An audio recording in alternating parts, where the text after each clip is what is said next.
आदमी भगवान का नाम तो लेता है, लेकिन भगवान जिस पुरुषार्थ को हमारे भीतर जगाना चाहते थे, व्यक्ति उस पुरुषार्थ से भाग रहा है। जिस कर्म की प्रेरणा हमारे महापुरुषों ने दिया था, हर आदमी उस कर्म से भाग रहा है, उन आदर्शों से भाग रहा है। मानो सदगुरु कबीर कहते थे कि जैसे कोई राम का सेवक है, राम का पुजारी है, राम का भक्त है, और वो आदमी राम के नाम पर लड़ने को भी तैयार है। जैसे अयोध्या में राम मंदिर का मामला चला तो लाखों कार सेवक पहुंच गए राम जी के नाम पर मरने के लिए।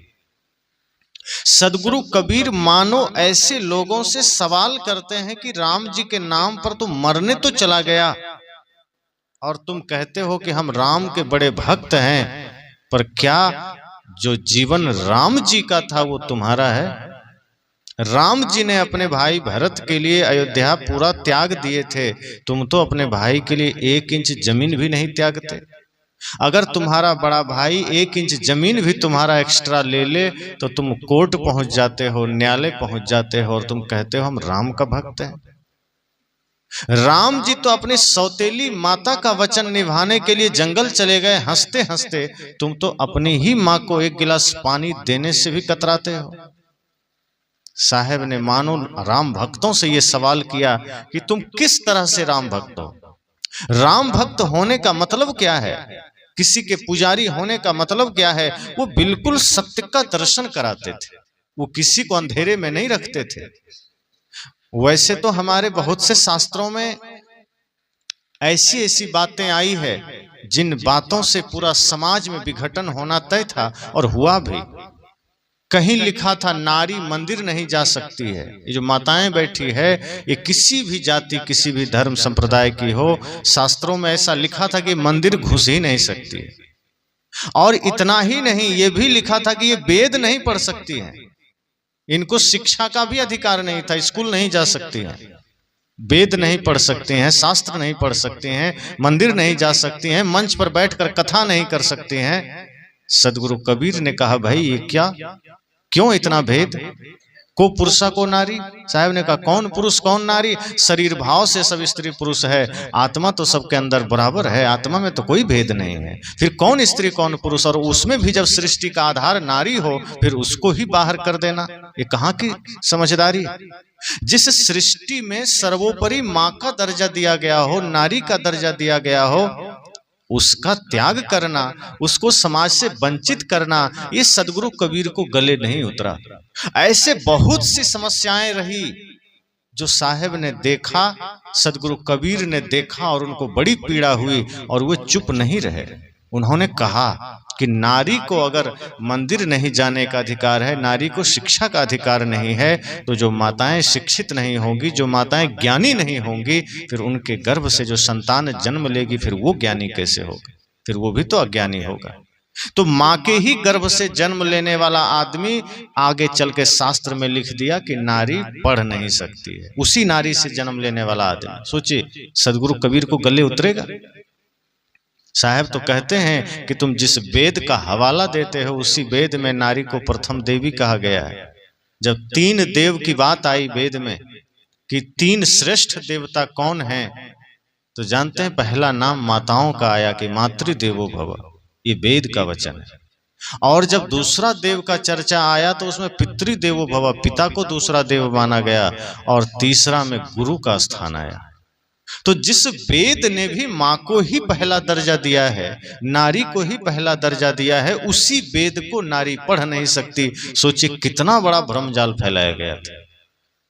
कहा वेद स्त्रियां पढ़ ही नहीं सकती, और उन वेद की रचनाओं में माताओं का भी हाथ है। बहुत सी ऋषिकाओं ने वेद की ऋचाओं को लिखा है, वेद की रचनाओं में उनका बहुत बड़ा योगदान है। तो जिस वेद को माताएं लिख सकती है फिर वो पढ़ क्यों नहीं सकती? तो ये दुर्भाग्य इस देश का रहा, लेकिन सदगुरु कबीर को ये बर्दाश्त नहीं हुआ। उन्होंने कहा जहां भी समाज में बुराई है, जहां भी समाज में गलती है, मैं उस पर प्रहार करूंगा, चाहे कुछ भी हो जाए। तो नारी को भी बराबर का दर्जा देने के लिए सदगुरु कबीर ने आवाज उठाई। समाज में जातिवाद की मानसिकता को ध्वस्त करने के लिए सदगुरु कबीर ने ज्ञान का मशाल जलाया। संप्रदायवाद को मिटाने के लिए सदगुरु कबीर ने संपूर्ण विश्व को एक परिवार कहा।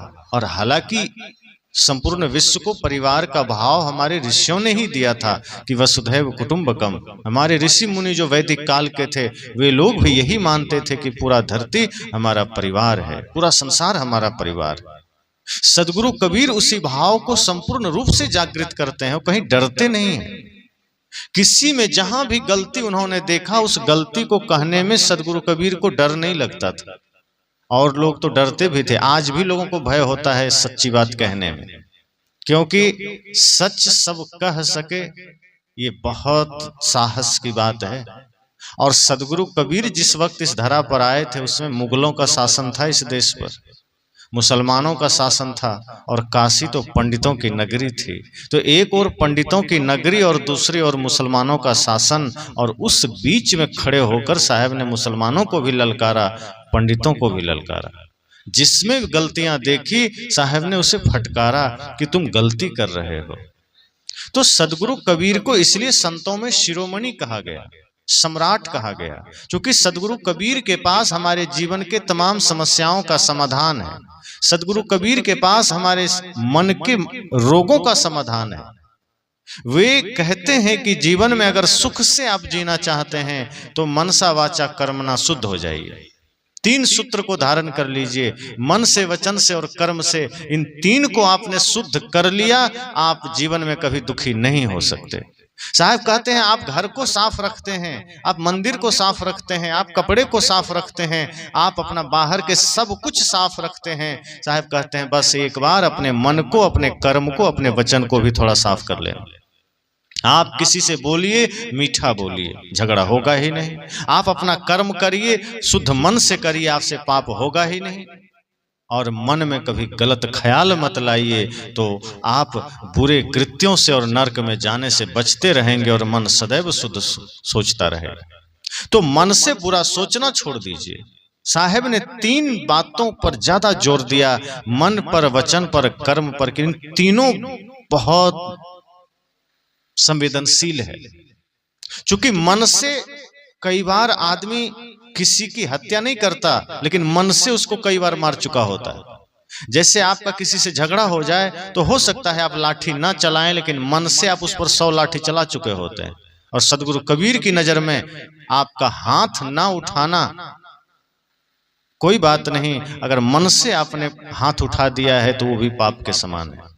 आप किसी के ऊपर तलवार नहीं चलाए, कोई बात नहीं, हो सकता है कानून के नजर में वो पाप नहीं होगा। आप जब तक किसी के गर्दन पर तलवार नहीं चलाएंगे, संविधान आपको दोषी नहीं मानेगा, लेकिन धर्मशास्त्र कहता है कि आप भले ही प्रत्यक्ष में किसी पर तलवार नहीं चलाए, आप प्रत्यक्ष में किसी को गोली नहीं मारे, आप प्रत्यक्ष में किसी को गाली नहीं दिए, लेकिन अगर मन से आपने ये सब कर दिया है तो धर्मशास्त्र कहता है कि आप भयंकर पाप के दोषी हैं। और सदगुरु कबीर भी कहते हैं कि यदि मन से आपने किसी के बारे में गलत सोच लिया है, किसी के भी बारे में अगर मन में आपकी बुराई आ गई है, तो समझना कि आपने उस भयंकर पाप का भागी आप बन चुके हैं, और उसके पाप के फल से आपको कोई नहीं रोक सकता। यद्यपि उसका गवाह सिर्फ आप हैं। आप मान लीजिए यहाँ बहुत से लोग बैठे हैं और किसी के प्रति किसी के मन में रोष है, द्वेष है, नफरत है, और वो मन ही मन गाली दे रहा है, तो सुनाई तो नहीं देगा, किसी को पता नहीं चलेगा, और सामने से लगेगा कि ये आदमी हंस रहा है, मुस्कुरा रहा है, लेकिन भीतर भीतर वो गाली पढ़ रहा है। और अगर होठ हिल भी रहे हैं तो सामने वाला कहेगा क्या बोल रहे हो, कहेगा मंत्र पढ़ रहे हैं। यद्यपि वो मन ही मन गाली पढ़ रहा है, किसी को सुनाई नहीं दे रहा है, सामने वाला सोचेगा हो सकता है मंत्र पढ़ रहा होगा, लेकिन वो मंत्र नहीं, वो गाली पढ़ रहा है। तो उसने दूसरे को बताया नहीं, दूसरा जाना नहीं, तो उसको लगेगा ये पाप थोड़े है, ये तो मेरे मन का रोष है जो मैं निकाल रहा हूं। लेकिन मन का रोष अगर आप गलत संकल्पों से, क्रोध से, गाली से निकाल रहे हैं, मन ही मन आप नफरत सोच रहे हैं, मन ही मन गलत सोच रहे हैं, तो सदगुरु कबीर कहते हैं कि ये भयंकर पाप है। इसलिए मन के पाप से बचिए, मन में गलत ख्याल मत लाइए, क्योंकि आप किसी के लिए मन से गलत सोचते हैं मतलब पाप कर बैठते हैं, और वचन से, चूंकि मन से तो बचना थोड़ा मुश्किल होता है, क्योंकि मन में कुछ गलत ना सोचना ये बहुत बड़ी साधना है। बाहर से तो वचन से कोई भी रुक सकता है कि चलो सुना के हम गाली नहीं देंगे, लेकिन मन ही मन लोग गाली दे देता है। साहब कहते हैं सबसे मुख्य तो मन है, वचन से तो लोग रोक भी लेते हैं। बहुत अधिक गुस्सा आया तभी वो गाली देता है, लेकिन जब तक संभलने लायक रहता है आदमी वाणी पर संयम कर लेता है। लेकिन फिर भी वाणी से हम बहुत खेल बिगाड़ते हैं। बहुत सी घटनाएं आप देखेंगे कि हमारे थोड़ा सा सहन न करने के कारण बड़े बड़े झगड़े हो जाते हैं। अहंकार के कारण, क्रोध के कारण हम अपने आपा खो बैठते हैं, और जैसे ही आपा खोते हैं मुख से कुछ अपशब्द निकल जाता है, कुछ गलत निकल जाता है और सब स्वाहा हो जाता है क्षण भर में। और बाद में होश जगता है कि ये हमने क्या कर दिया। तब संत कहते हैं अब तो देर हो गई। हम तब जागते हैं जब हम पाप कर चुके होते हैं, भूल कर चुके होते हैं, गलतियां कर चुके होते हैं। और सारी गलतियां बेहोशी में होती है, होश में कोई गलत काम नहीं होता।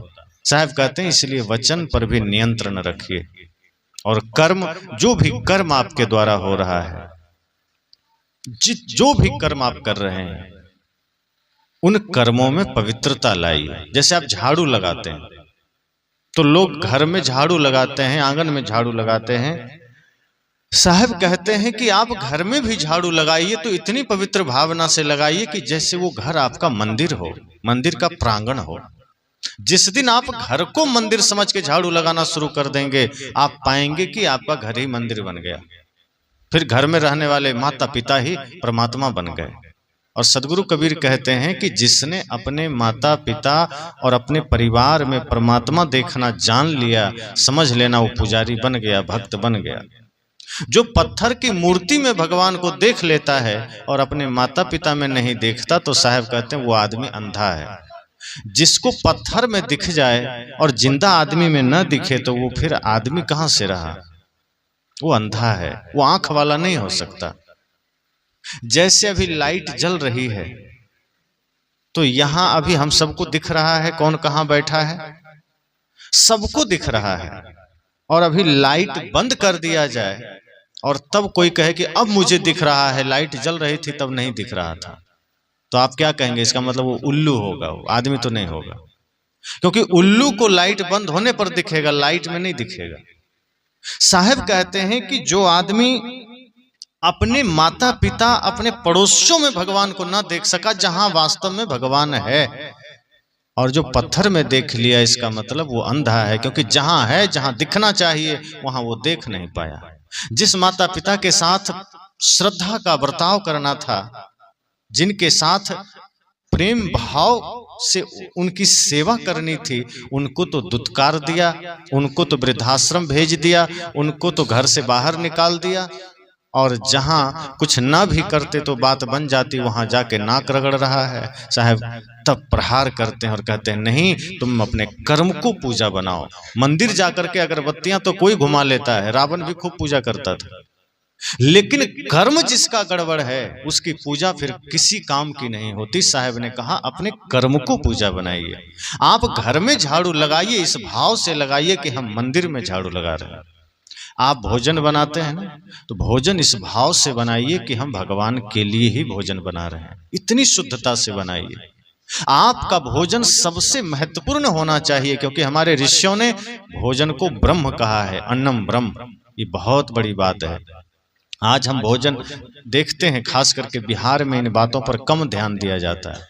आप लोग कभी छत्तीसगढ़ जाएंगे, आप पाएंगे कि वहां ये चीजें बताई नहीं जाती। वहां इतनी स्वच्छता का ध्यान रखा जाता है, अपने भोजन के लिए भी इतनी पवित्रता का ध्यान रखा जाता है कि आप रसोई में जाएंगे तो आपको खुद महसूस होगा कि हम रसोई में नहीं, किसी मंदिर में आ गए।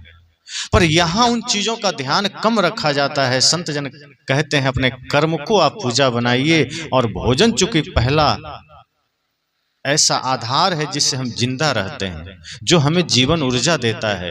और संतों ने तो कहा है जैसा खाए अन्न वैसा बने मन, सब जानते हैं।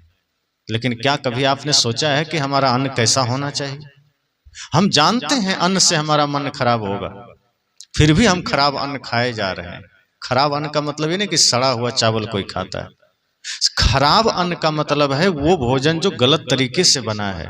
जैसे कई बार माताओं की इच्छा नहीं है भोजन बनाने की, या घर में झगड़ा हो गया है और गुस्से में भोजन बना दिया गया है। सदगुरु कबीर कहते हैं वो भोजन फिर कभी मत करना, वो जहर बन गया है। क्योंकि आपने जिस भाव से उस प्रसाद को तैयार किया है, आपका भाव उस प्रसाद में समाहित हो गया है।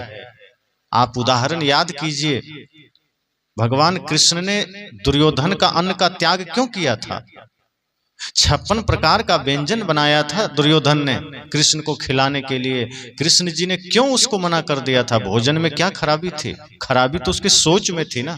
दुर्योधन के मन में खराबी थी, भोजन में तो कोई खराबी नहीं थी। फिर भी कृष्ण ने भोजन का त्याग क्यों किया? क्योंकि शास्त्र कहता है कि आदमी जिस भाव से भोजन बनाता है या बनवाता है, उसका भाव भी भोजन में समाहित हो जाता है।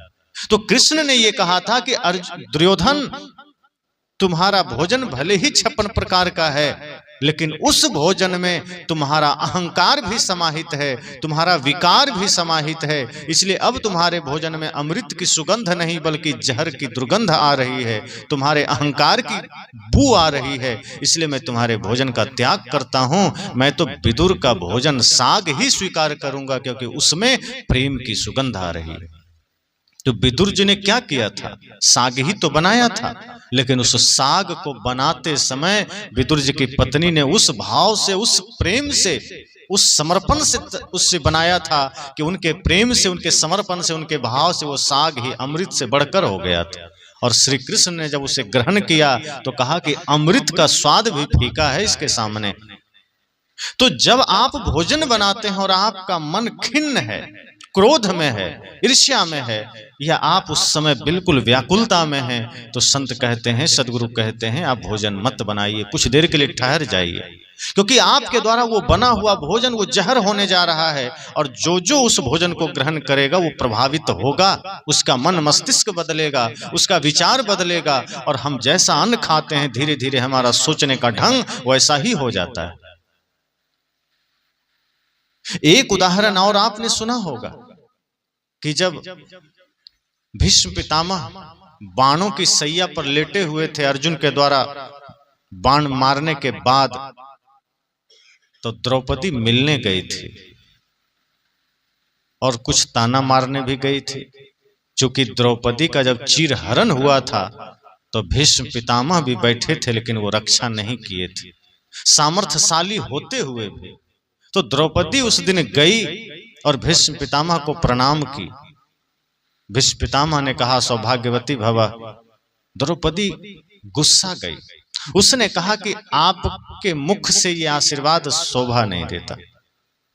उस दिन आपका ये आशीर्वाद कहां गया था जिस दिन भरी सभा में हमारा वस्त्र उतारा जा रहा था? आप भी बैठे थे, आप तो पितामह हैं, आप चाहते तो मेरी रक्षा कर सकते थे, लेकिन उस दिन आपका ये आशीर्वाद कहां गया था? उस दिन आपका ये धर्म कहां गया था? उस दिन आपका ये ज्ञान कहां गया था? जिस दिन हम अवला लाचार बन करके उस सभा में पुकार रहे थे, चारों ओर सबको देख रहे थे कि कोई तो मेरी रक्षा करे, और उस राजसभा में मुझ अवला नारी की इज्जत उतारी जा रही थी और सारे लोग सिर झुकाकर बैठे थे। भीष्म पितामह ने बहुत ही गहरी बात कही। उन्होंने हाथ जोड़ा, द्रौपदी से कहा, बेटी माफ करना।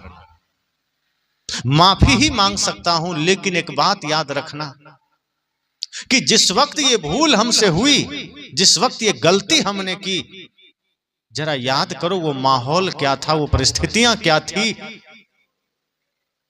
क्योंकि उस वक्त हम दुर्योधन के साथ थे और दुर्योधन के पाप की कमाई का अन्न खा रहे थे, इसलिए हमारा मन भी वैसा हो गया था। इसलिए हम तुम्हारी सुरक्षा नहीं कर पाए, हम तुम्हारी रक्षा नहीं कर पाए, क्योंकि हम दुर्योधन के पाप का अन्न खा रहे थे। इसलिए हमारे भीतर से भी धर्म शून्य हो गया था, धर्म खत्म हो गया था। हम तुम्हें बचा नहीं पाए, लेकिन आज जब अर्जुन के बाण हमारे शरीर में लगे हैं तो उस बाण से जो रक्त बहा है, जो खून नीचे गिरा है, वो सारे पाप की कमाई खून के साथ बाहर हो गई और अब मैं पुनः शुद्ध हो गया हूं, इसलिए मैं तुम्हें सौभाग्यवती भव का आशीर्वाद देने लायक हो गया। सोचिए कितनी बड़ी बात है। और ये सत्य है कि आप जैसा खाते हैं भोजन, वैसा आपका मन बनता है। इसलिए सदगुरु कबीर कहते हैं अपने कर्म को भी पवित्र करिए। जब आप भोजन बनाइए इतनी शुद्धता से बनाइए, वहां पर बाहर की शुद्धता तो चाहिए ही, मन की शुद्धता भी चाहिए। मन भी शुद्ध होना चाहिए। और जिन जिन चीजों के साथ आप वहां होते हैं, जैसे भोजन बनाने में बर्तन चाहिए, चूल्हा होना चाहिए, तवा है, कपड़े चाहिए, चिमटा चाहिए, वो सारी चीजें चाहिए। आपको उन चीजों को भी पवित्र रखना है, जैसे आप छठ पूजा में रखते हैं।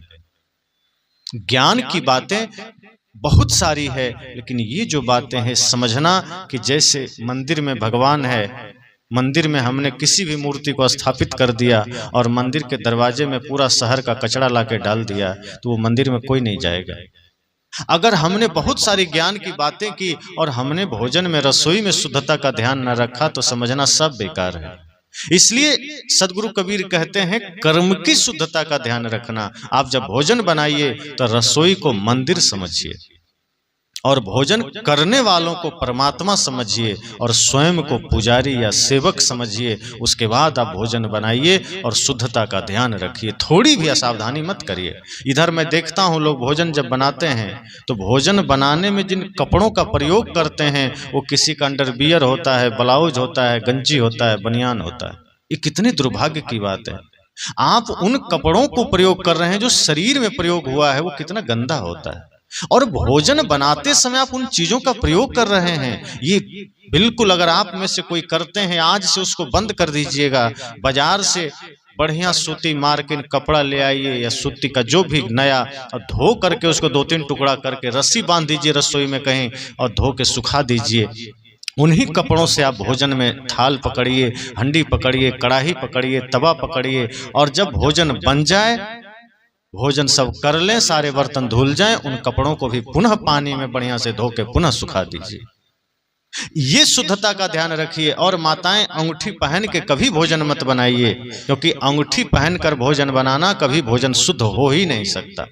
नाखून कभी आपके बड़े नहीं होने चाहिए, नाखून छोटे रखिए जब जो भोजन बनाते हैं। अंगूठी खोल दीजिए, क्योंकि अंगूठी में कितनी भी सावधानी करेंगे वो गंदगी जमेगी ही जमेगी, और न जाने कितनी प्रकार की गंदगी जमेगी। और जब आप आटा भिंगाएंगे वो सारी गंदगी आटे में जाएगी और फिर आटे से वो पेट में जाएगी, फिर अशुद्ध हो जाएगा सब। इसलिए जब भोजन बनाइए इतनी शुद्धता का ध्यान रखिए कि वो अंगूठी मत पहनिए, कपड़े साफ रखिए, रसोई घर के पूरे क्षेत्र को बढ़िया से लीप दीजिए, या पक्का है तो पोंछ दीजिए कपड़े से।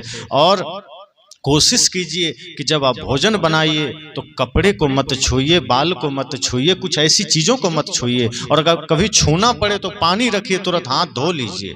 सदगुरु कबीर इतनी सावधानी की बात करते हैं कि जब आपका कर्म एक एक बिंदु पर पवित्र हो जाएगा तो आपका घर मंदिर क्यों नहीं बन जाएगा, फिर आपका जीवन ही देवालय क्यों नहीं बन जाएगा। तो सदगुरु कबीर तो हमें ही खुद देवालय बनाना चाहते हैं। वे तो कहते हैं कि बाहर के मंदिर में तो आप 24 घंटा में एक बार जाते हैं, बाकी तो 23 घंटा आपका जीवन कबाड़खाना बना है। साहब कहते हैं अपने देह को ही, अपने जीवन को ही मंदिर क्यों नहीं बना लेते। चलता फिरता मंदिर आप बन जाइए, आप देखिए जीवन में कितना आनंद घटित होगा। तो सदगुरु कबीर ने मन को पवित्र करने की बात कही, वचन को पवित्र करने की बात कही, और संपूर्ण कर्म को शुद्ध करने की बात कही। वे मनुष्य जीवन के एक एक पहलू को संवारना चाहते हैं, सुधारना चाहते हैं। जहां बाहर के संसार में आपको घर को सजाने की बात बताई जाएगी, शरीर को सजाने की बात बताई जाएगी, महंगे महंगे कपड़े, महंगे महंगे चप्पल, महंगे महंगे पर्दे कैसे आपको लेना है उसकी बात बताई जाएगी। टीवी में आप देखेंगे बाल कितना सुंदर रखें, गाल कितना सुंदर रखें, कपड़े कितना सुंदर रखें, इस पर बढ़िया से बताया जाएगा। सदगुरु कबीर कहते हैं मैं तुम्हारे कर्म को कितना सुंदर बना सकते हो इसकी बात करता हूँ। सदगुरु कबीर कहते हैं आप अपने मन को कैसे सुंदर बनाएंगे, मैं इसकी इसकी बात करता हूं क्योंकि बाहर की जो सुंदरता है वो हो सकता है 2 दिन में, 4 दिन में, साल, 2 साल, 5 साल में खत्म हो जाएगी, लेकिन जिस दिन आपने अपने मन को सुंदर बना लिया, अपने वचन को सुंदर बना लिया, अपने कर्म को सुंदर बना लिया, युगों युगों तक आपकी सुंदरता बनी रहेगी, वो कभी मिट नहीं सकती है। सदगुरु कबीर उस सुंदरता की बात करते हैं जो कभी मिटेगी नहीं। तो सदगुरु कबीर संपूर्ण मानव जीवन के संपूर्ण समस्याओं का समाधान लेकर आते हैं। जैसे कुछ डॉक्टर आप देखेंगे शहर में होते हैं, हड्डी रोग विशेषज्ञ होते हैं, कुछ गला रोग विशेषज्ञ होते हैं, कुछ कान, कुछ दांत, कुछ आंख, लेकिन कुछ डॉक्टर होते हैं सर्जन जो सब कुछ संपूर्ण इलाज करते हैं। सदगुरु कबीर वही डॉक्टर हैं जो ब्रह्मांड के हर समस्या का इलाज करते और पक्का इलाज करते हैं। वो किसी भी इलाज में पीछे नहीं हटते, और जहां उनको लगता है कि नहीं अब इस ऑपरेशन करके इस मांस को काट के हटाना पड़ेगा तभी यह रोगी बचेगा, तो ऑपरेशन भी करते हैं। वो लिपापोती नहीं करते, वो पट्टी नहीं मार के छोड़ देते हैं, वो कैंची डालते हैं, घाव को निकाल देते हैं। तो जहां कचरा आ गया है जिस समाज में, जिस संप्रदाय में, जिस मत मजहब में, जिस व्यक्ति के जीवन में, वहां सदगुरु कबीर हथौड़ा चला करके, कैंची चला करके संपूर्ण समस्या को ही बाहर निकाल देते हैं। वो लिपापोती नहीं करते, वो डरते नहीं हैं। वो न तो ब्राह्मणों से डरते हैं, वो न तो मौलवियों से डरते हैं, न किसी धर्मगुरु से डरते हैं। जिन लोगों ने इस संसार में जाल फैलाया, जिन लोगों ने लोगों को वर्गलाया, जिन लोगों ने लोगों को उल्टा सीधा रास्ता बताया, ऊंच नीच का भेदभाव को